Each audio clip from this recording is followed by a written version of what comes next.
Welcome back to my show. I'm the Beer Adventurer. And I'm Lunchbox. And on this episode, Bell's Two-Hearted Ale. Two-Hearted. I like the picture of the fish on the can. Yeah.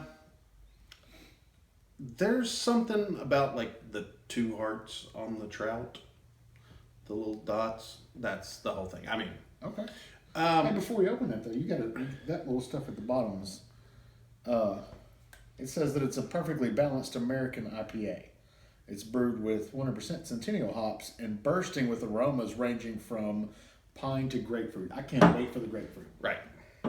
Now this is an American IPA. It's not like that. American IPA. Yeah.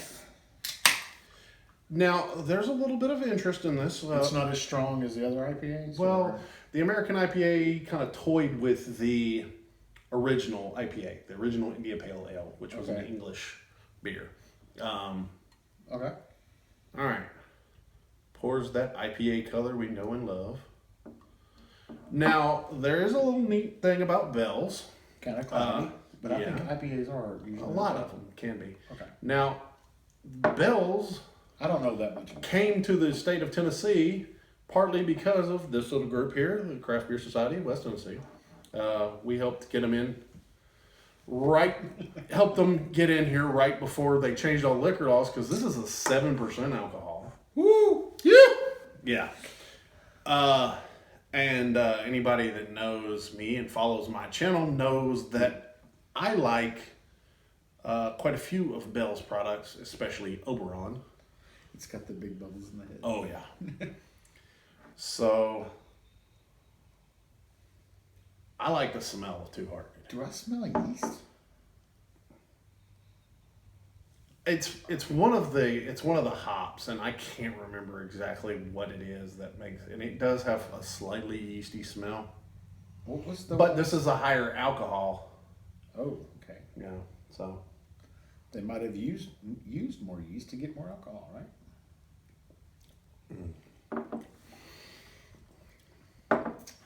Well, that's definitely an IPA. Mm-hmm. Now it's really hoppy, but it's not kick you in the face hoppy. It is definitely the dominant flavor there, though. Yes. But it's not all the like real sticky dank. I hate using that word, but that's the best way. No, it does go away.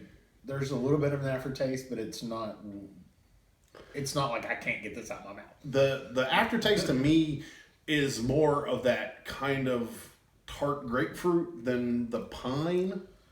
Is that the grapefruit? Because I didn't smell it, but now that you mention it, that's the grapefruit. The cheek feeling. The sour feeling on the cheeks. The thing is, to me, it kind of tastes more like grapefruit smells than like grapefruit taste. I smell more pine. Yes. On the front end. I don't really taste it that much because as soon as it hits your mouth, there's that IPA hop bite. Mm-hmm. But it's real tongue tingly. When it goes away, it doesn't kill your mouth. And that's when you get that sour feeling on the inside of your cheeks. It's that citrus, that the white part of the peel, that part of, the pith. At least that's what they said on Food Network. Look at you. Watching that stuff in the middle of the night. Alton Brown. I do actually, as cheesy as it sounds, I like the way it laces the glass. It looks I cool. do too. I always check that whenever I see a nice head on one, and I look for. I love the way that looks. It does tell you how much alcohol is in it anyway. It's got a smidgen of the haziness. It's a good looking beer. I like the smell of it personally. I like the taste. It doesn't taste like 7%. I'm not the biggest IPA fan, but I can muscle through this. Okay? It's not one of those that I just can't stand to drink it. Mm-hmm. So, yeah, I can muscle my way through that. And of the IPAs I've drank, this is on the more mellow end, I think. I actually think this one, yes, you can just drink this beer, but this is a good food beer. Like, yeah, you got I would a big greasy cheeseburger. Yeah, this stands up to fatty foods. I would even drink this with a steak.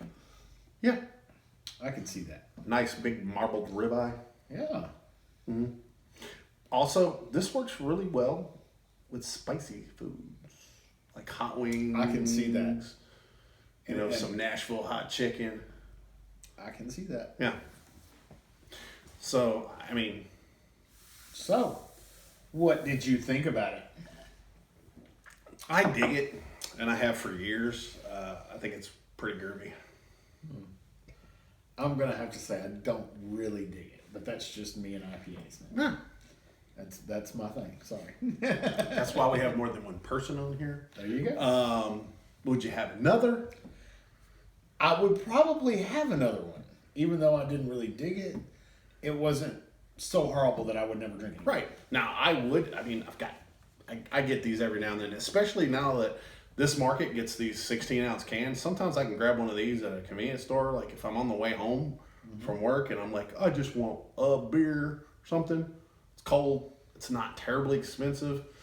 It's something different than, say, you know, your traditional convenience store beer. Right. You know.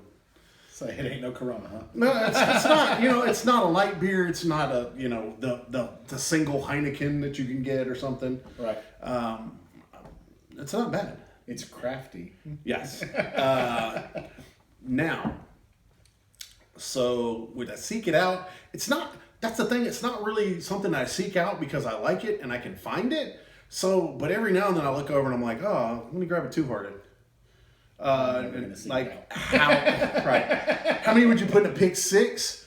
You know, it's one of those, like I either buy a single or I just buy a 6-pack. Does it come in a 6-pack? Yeah. Oh yeah. Oh yeah. It comes in 12 packs in some markets. I'd be willing to bet it probably comes in cases.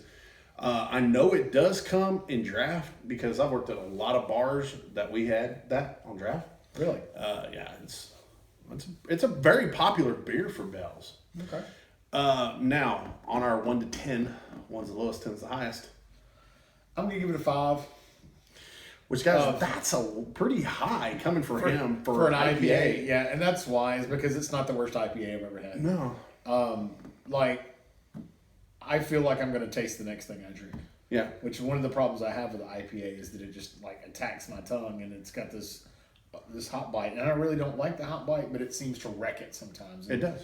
They did not do that this time. It is there, and there's plenty of it to appease you IPA heads, but it's not overpowering. It's not just killing me. So yeah, I'll give it a 5. All right. Now I actually give this an 8.